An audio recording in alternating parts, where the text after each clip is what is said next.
Chapter 1. The Life of Warriors. A loud clunk rings through the air as Ramsay blocks a mighty swipe from the chimera with his shield. Ramsay and his team are in the midst of an intense battle. The chimera is a terrible beast with the head of a lion, a goat's head on her back, and a snake at the end of her tail. She has already received heavy damage, and her roars echo in the cave as she struggles to fend off the strategic onslaught of Ramsay's team. "Just a little more," Ramsay shouts. "Avoid the fire breath and keep attacking." "Anyone got burns? You guys are making it easy for me," Chase says. "Ramsay, keep her distracted like that," Eldon shouts. Eldon swiftly lunges toward the chimera's flank and thrusts his spear into her side. The chimera cries out, but immediately turns around and hits Eldon away with her claws. Eldon is thrown across the cave and holds on to his spear as it rips out of the creature's side. The claws scratch through Eldon's armor, leaving gaping wounds on his arm. Chase casts a spell to heal Eldon, while Ramsay rushes the chimera with a combination of slashes with his sword. He cuts off the snake head just as John Weedo shoots a dark energy ball from his cane and hits the chimera in the face. Stunned by this attack, the chimera staggers around disoriented. Ramsay, taking advantage of the situation, runs toward the chimera and slashes her throat wide open. The vicious beast falls dying to the ground amid the shouts and cheers of victory. "Eldon, how are you feeling?" Chase asks. "Can't complain. Your magic still works wonders. I don't have a scratch on me," Eldon responds. "Okay, cool," Chase says. "Awesome," says Ramsay. "Looks like this beast won't be terrorizing the people of Egermold any longer. Well done, guys. There are a lot of skeletons in here. These look like warriors and travelers who were unfortunate enough to meet the chimera. Let's loot what we can," John Weedo says. The sunlight is shining through the openings in the ceiling, making it easy for the victorious warriors to search the cave for valuable items on the remains of the chimera's victims. It's been a long day for our heroes, and now they are about to return to the city to collect their reward. They leave the chimera's lair carrying their spoils. Ramsay is chuffed that he has slain another powerful monster. The smile on his face shows it, although he couldn't have done it without his team. He is a veteran knight with considerable experience in monster hunting missions, and at 29 years old, he's already built an impressive reputation in the Warriors Guild in the city. Killing the grisly chimera is another notch in the belt for him and his team. John Weedo doesn't care much for glory. He is just looking forward to collecting his reward. After a day's journey, the team approaches the city of Nasia. This lively city, located in the midst of a beautiful green forest, is their home. They are greeted by the sentries at the main gate as they walk in, and the blood on their armor and garments does not go unnoticed. Ramsay's armor glistens in the afternoon sunlight. He has long gauntlets on his arms, and his feet are enclosed by sabatons that reach up to his knees. Despite the heavy weight of his armor, his strength allows him to be quite nimble when fighting. His duty as a knight is to protect his team. He needs to be heavily armored because all the aggression of the enemies must be directed at him while the rest of the team deals damage. The wizards in the team are wearing cotton garments. They rarely engage in close combat and need to be as swift as possible. Chase is the white wizard in the team, and his duty is healing with magic. John Weedo is the black wizard, and he is responsible for dealing the most damage to enemies. Eldon wears medium armor and fights mostly in close combat. His spear is covered in coagulated chimera blood. The group is congratulated and cheered as they walk down the streets. Ramsay receives a few high fives from acquaintances. The heroes, weary from the journey, head home to rest and get cleaned up. Later that evening, Ramsay meets up with his friends at the Stony to celebrate their recent success. The Stony is a popular tavern where they usually go for drinks. The city is adorned with plenty of trees and greenery, and the tavern has a pleasant view of this from the inside. Ramsay and his comrades are seated at a table near the window. "That was quite a fearsome monster we beat today." "Let's get some drinks to celebrate," Eldon says. "Yeah, now you're talking. I'm going all in tonight," John Weedo exclaims. "I've faced worse monsters than that before, but it was a decent fight," Ramsay says. "The fire breath and ice breath were an interesting challenge." "Fortunately, we avoided most of the nasty attacks," Chase says, as Eldon leaves to get drinks from the bar. "I hate getting poisoned." Good thing this monster didn't have poison techniques, Ramsay says. Chase laughs. Poison is horrible, but nothing that a little cure spell won't fix. It's a shame to have to kill a creature, but sometimes you have to do it for the greater good, Ramsay says. You're too nice. That thing was fugly, John Weedo replies. Eldon returns with the drinks, and John Weedo nudges him as he settles back onto his stool. Hot girls over there, John Weedo murmurs. Two curvaceous human girls standing further down the bar are definitely attracting attention in the tavern. They are quite pretty, Ramsay responds, glancing surreptitiously in their direction. Look, that guy is going to approach them. He seems like a player, John Weedo says. A tall man who is casually dressed approaches one of the girls. He starts chatting with them. That guy kind of looks like an asshole, Ramsay says, as he makes a superficial judgment. The girls seem to be enjoying their chat with him anyway, Chase says.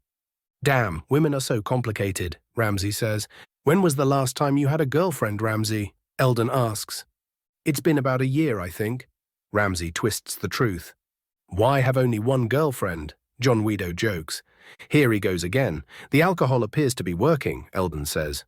These dwarves can be real boozers, hey, Chase says, as he makes fun of John's habit. John Weedo is a dwarf, and they are known to be heavy drinkers in the realm. There are many different races in the realm of Agermold. Chase is elvish, and one can easily recognize this with his pointy ears. Eldon is a regular human, just like Ramsay. He has a positive attitude and a quick smile. Eldon and Ramsay have been friends since they were young. You're one of the best knights in the city. How can you still be single? Eldon asks. Hell if I know, Ramsay responds. Ramsay doesn't say it out loud, but he sometimes feels that doing the right thing can make you miss out on life. The friends stay till late at the Stony, having a good time. Some of them have a few too many. The citizens of Nasia have enjoyed peace for a while now, but there is always work for the teams of the Warriors Guild.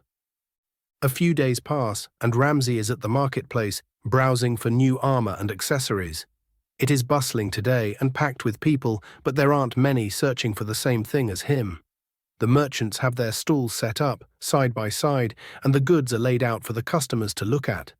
Ramsay purchases some new gear and a bracelet said to increase its owner's vitality.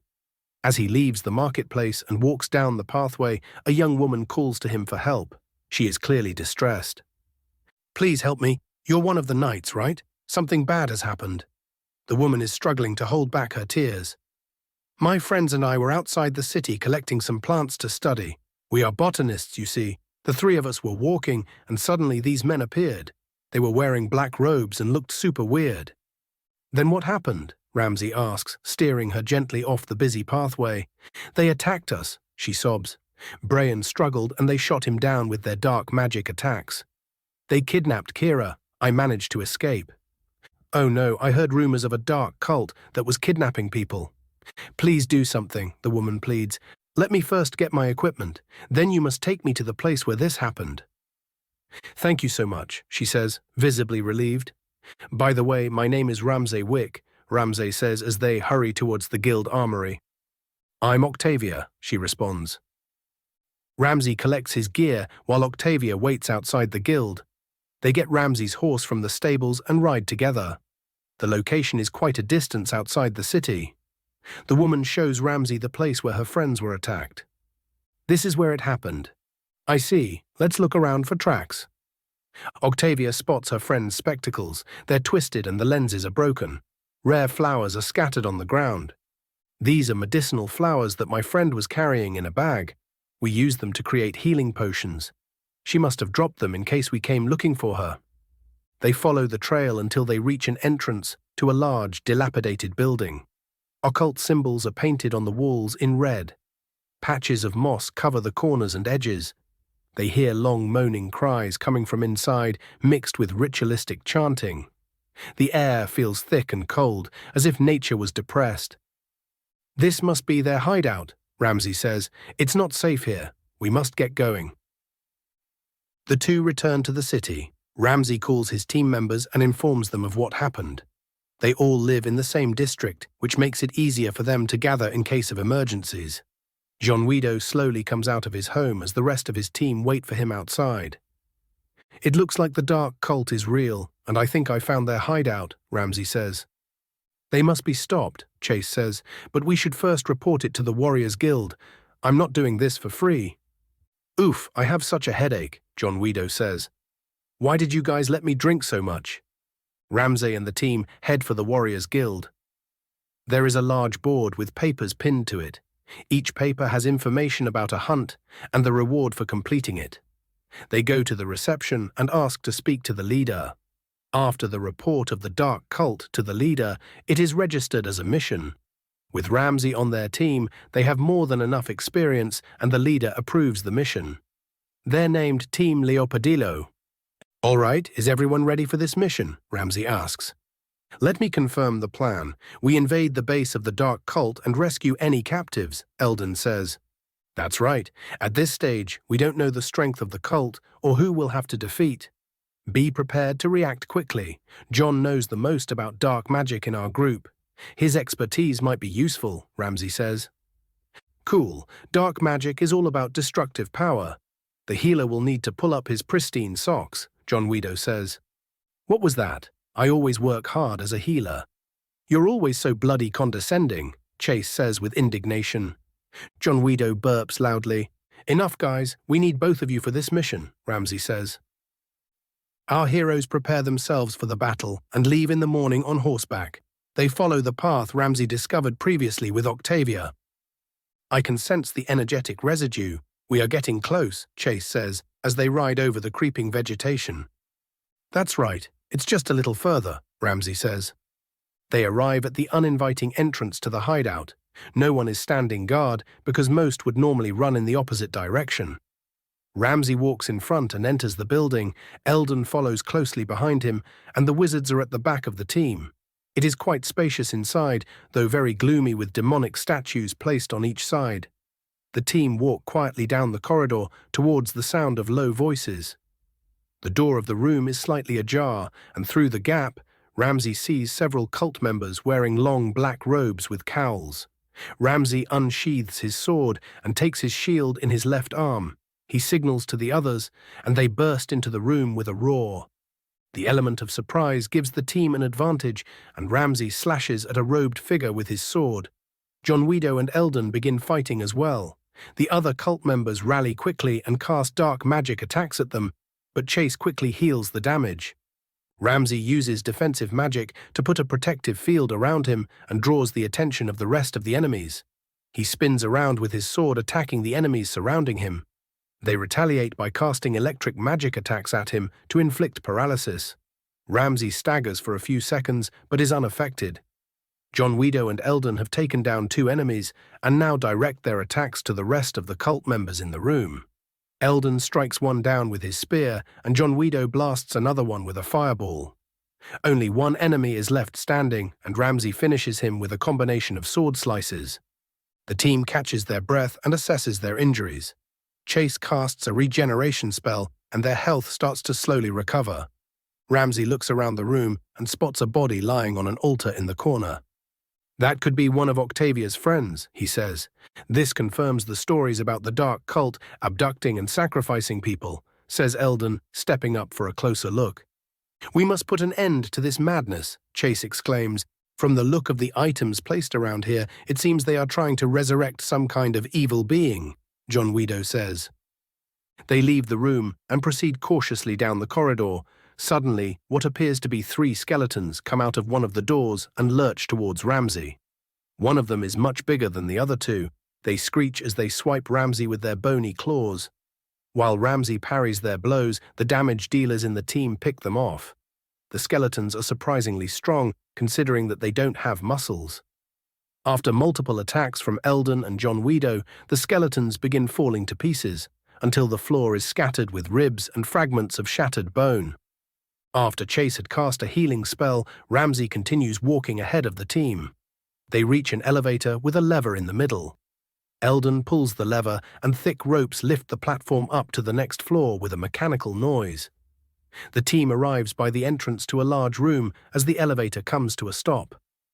I feel an intense dark energy coming from this room, Chase says. I think they've summoned a demon, John Weedo adds. Damn, are you guys ready? Ramsay says. It's a little dark inside and there's a platform with another sacrificial altar on it. Loud growls are coming from somewhere in the room. Looking up, Ramsay spots an ugly black creature perched in a space near the ceiling just before it jumps down with a roar and lands in front of him. Definitely a demon, Ramsay shouts as the team braces for an attack. The hideous quadrupedal creature has 2 horns on its head, black skin and large teeth, now bared in a snarl. Oh shit, John Guido exclaims. Ramsay uses magic to flash a light beam into its eyes to get its attention as Chase casts a spell on the ground to slowly regenerate health over time as they stand in the circular area. Ramsay blocks with his shield as the demon jumps toward him and swipes with its claws. Eldon and John Guido move quickly behind the demon and attack it. Eldon stabs it, and John Guido shoots a fireball. The demon's attention is diverted to the damage dealers, and it hits both John Guido and Eldon with its tail, sending them flying away. Chase casts a healing spell on both of them as they land, mere seconds before the demon turns towards him. Oh no you don't, Ramsay shouts. Ramsay lobs his shield at the demon, hitting it right in the head. As the demon whirls towards him, Ramsay casts a magic shield around himself and attacks with an upward slash, and then thrusts his sword into its abdomen. The demon's skin is tough, and the sword does minimal damage. Eldon swiftly jumps up into the air and lands on the demon's back, piercing it with a thrust of his spear. The demon roars in pain, and as it rears up, Eldon falls off. Too late, Ramsay sees it rushing towards him, and the savage jaws rip at his arm before he is thrown aside. Ramsay scrabbles in his pocket for the potion and gulps it down, as John Guido attacks the demon with a lightning bolt. This attack clearly does significant damage to the demon, and with a blood-curdling cry, it leaps to the center of the room. It begins charging its energy and creates a large purple ball which gets bigger and bigger as electricity flashes around it. Everybody watch out, Ramsay shouts. There is a huge explosion as the team dives for cover. The demon seems equally disorientated from the blast, and amidst the confusion, Eldon staggers forward and stabs it through the head. The fight is over. Well done, Eldon, Ramsay says, breathing heavily, sweat dripping from his chin. Cool, man. That thing sure kept us on our toes, Eldon responds. Let's get out of this creepy place, Ramsay says. We haven't looked for any captives in here yet, Eldon says. Let's see if we can find Octavia's friend. On the way out, they see a girl wandering around the passageway. Hey there, are you okay? Were you kidnapped yesterday? Ramsay asks. Yeah, I'm okay. I thought I was a goner, but then I heard the fighting and saw you slaughtering these maniacs. Thank you so much. Are you the botanist, Kira? Eldon asks. Yes, the girl replies, confused. How did you know? You should thank your friend Octavia when we return to the city, Ramsay says. I can't wait to get back. As our heroes leave the building, they witness what appears to be trees that have been burned. Their horses snort because of the smoke in the air. An area of the ground is black with charcoal, and there are smoldering remains of animals. The group stares at the scene, wondering what could have happened. What do you think was burnt here? Eldon asks. It could be the aftermath of a battle involving fire magic, Chase speculates. Nope, look on the ground over there. It's glass. No ordinary fire magic could turn the sand into glass like that, John Guido comments. I have a bad feeling about this, says Ramsay. Let's be on our way. They arrive safely in the city, and the girl's friends joyfully welcome her back. Another mission successfully completed by Ramsay and his team.